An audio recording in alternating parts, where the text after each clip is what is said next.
Greetings, everybody. Kat here, broadcasting from my kitchen. Oh, the joys of teaching online. It's nice when I can work from home. So, welcome to week 2. I'm hoping that you're getting into the hang of using D2L. You're getting into some kind of a workflow so that you remember to get into the discussions early in the week. We have just lost two of our classmates. Carl and Karen McWilliams had to drop the class. I'm not sure why.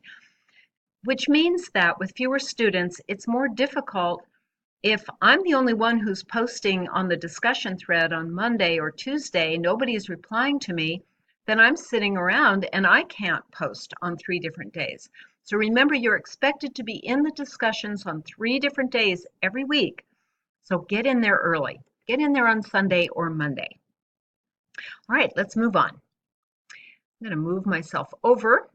So week 2, we're going to look at approaches to teaching adult ESL. We're going to take a look at how some of those theorists that we learned about last week, how those theories impacted how we teach ESL, and especially to adults. And we're going to look at some approaches to learning. Now, the approaches to adult ESL include not just the content, what is taught, but it also has to do with the program design itself and to the classroom design. I'm going to demonstrate 2 different online applications this week. The Screencast-O-Matic, which is this video broadcast, this is what you're seeing right now, and the Padlet, which is a wonderful little online bulletin board, and you're going to participate in that this week. Let me start with Screencast-O-Matic. Here it is. It's a free download. You can pay for it, but why should you? You can record up to 15 minutes.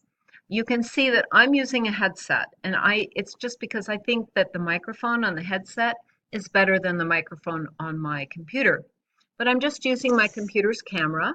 I can move it around. I can show you side to side. And it works really, really well. And then I publish my videos to YouTube, and that's where I access them for you.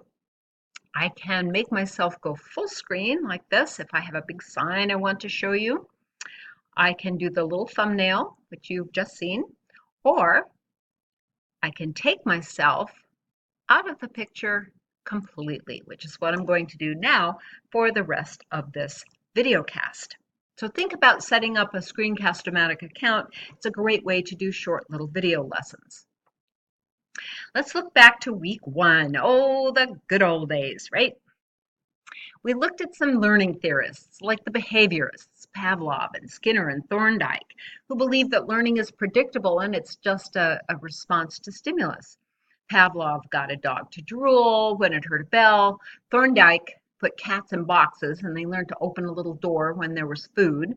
And Skinner, of course, put kids in isolation boxes and gave them rewards, and that's why they think learning is nothing more than a response to stimulus. But then there were the cognitivists like Piaget, Benjamin Bloom, and Jerome Bruner, who said, "Nuh-uh, learning is much, much more complex than that." And that we use lower order thinking skills like remembering to develop understanding, and then after those, we can use higher order thinking skills to apply, analyze, evaluate, and create. Now we know that learning is much more holistic than this. It's not so sequential, but Bloom's taxonomy still does hold some merit. Now some of those constructivists, you'll notice some familiar names. Bruner and Piaget are here. They were not happy with just thinking that human thought is what creates learning. They also determined that we construct our understanding. I can discover something, but it doesn't mean I understand it or know it. I have to construct the meaning. And these 4 guys, Bruner, Dewey, Piaget, and Vygotsky, are all personal heroes of mine. But we construct our knowledge. Then there are the humanists like Glasser and Maslow. And they look at the learner very holistically, and that they believe that people are inherently good and want to improve, but that there are some basic needs that we have before we can even learn. Maslow's hierarchy of human needs is very pertinent to your ESL classrooms.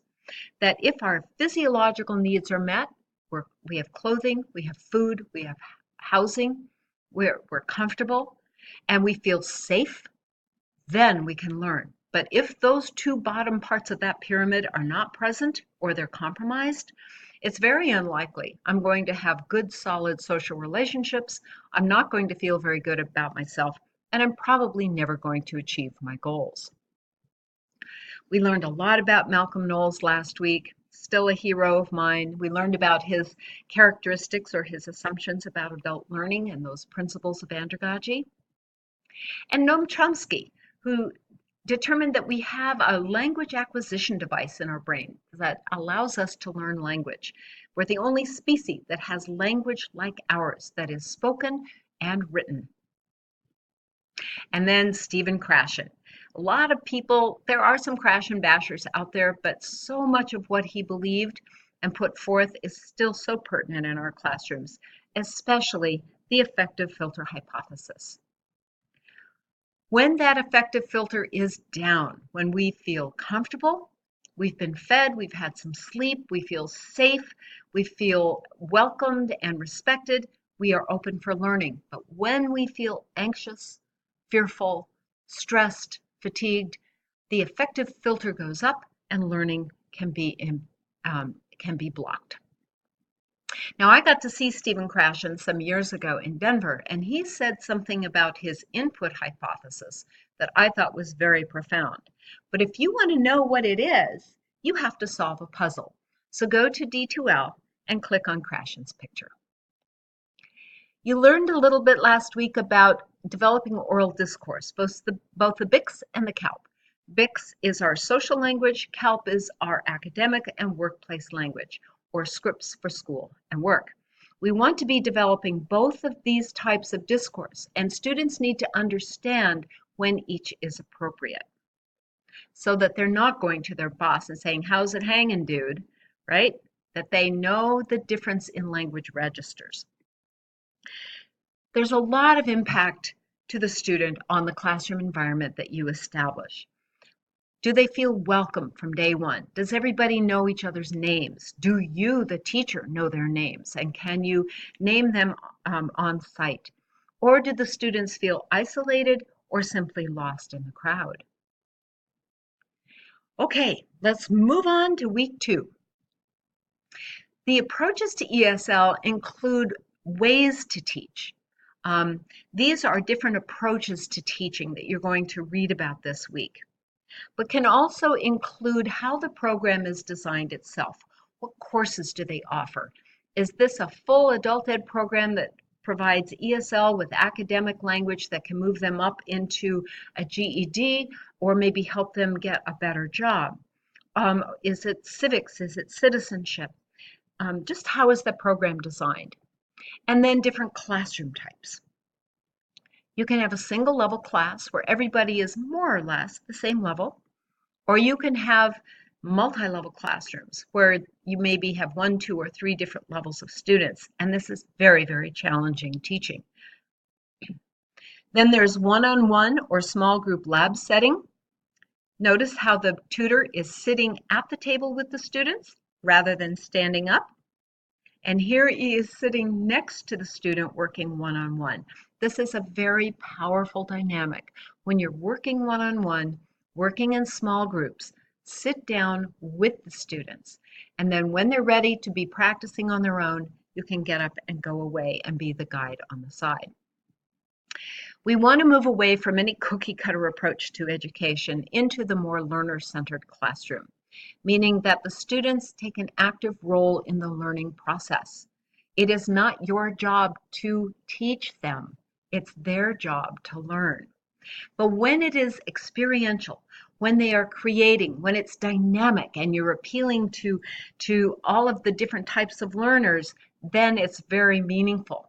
But what you want to do is move away from being the sage on the stage to being the guide on the side. In other words, being a learning facilitator. That's all you can do. It's their job to learn.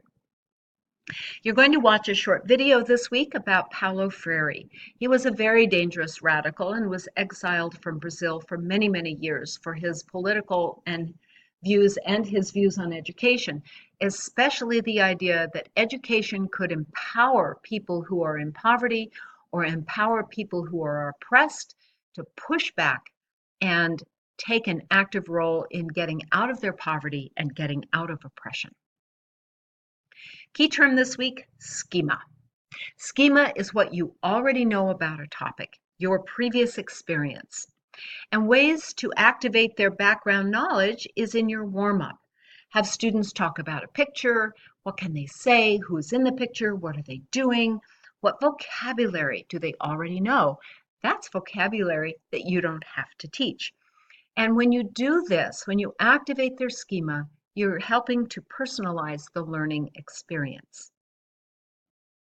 Another key term this week is scaffold. Scaffolding is merely a structure that helps us perform a task that would otherwise be difficult, right? Well, it's the same in ESL. Scaffolding your instruction helps students build new knowledge on old knowledge. You're tailoring to the needs of the students and not the needs of the curriculum. And it helps support a deeper level of understanding and learning. There are many different ways to scaffold your instruction. Activating schema is a huge one, providing pictures and realia, things that help support their learning. But I don't want you to think of scaffolding as a crutch, because it's not.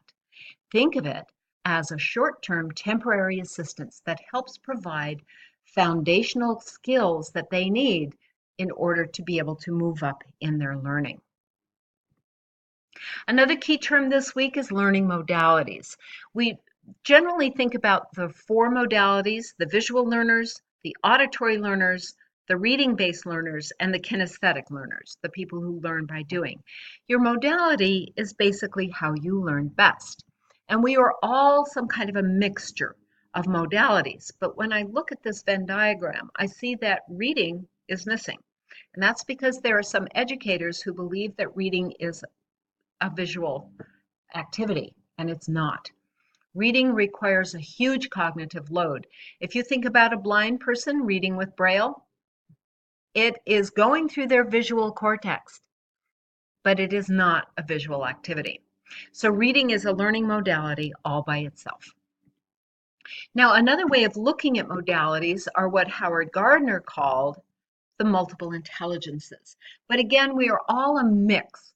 Now, he started with 9, and I think there are now 11 or 13 or maybe more intelligences. But we're all a mix of 2 or more of these.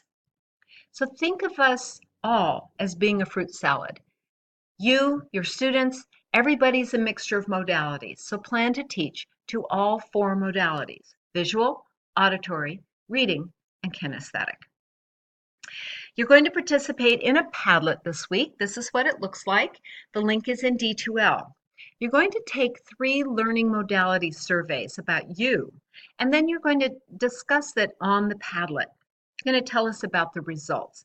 The instructions are there, how to do it. It's really easy. It's a fun little application, and it's free. Here's this week's assignment list. You can see there's more reading, but we don't have face-to-face class. So you've got 2 readings. You've got the Prairie video. You're going to take 3 learning style surveys. You're going to talk about your survey results on the Padlet, then the discussions, the reflective journal, and if you want to do the crash and puzzle, just click on his picture in D2L.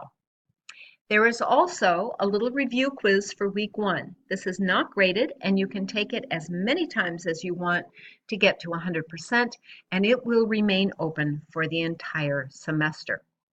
So with that, I will come back into the picture with my little snipe, and I will say, welcome to week 2. Bye-bye.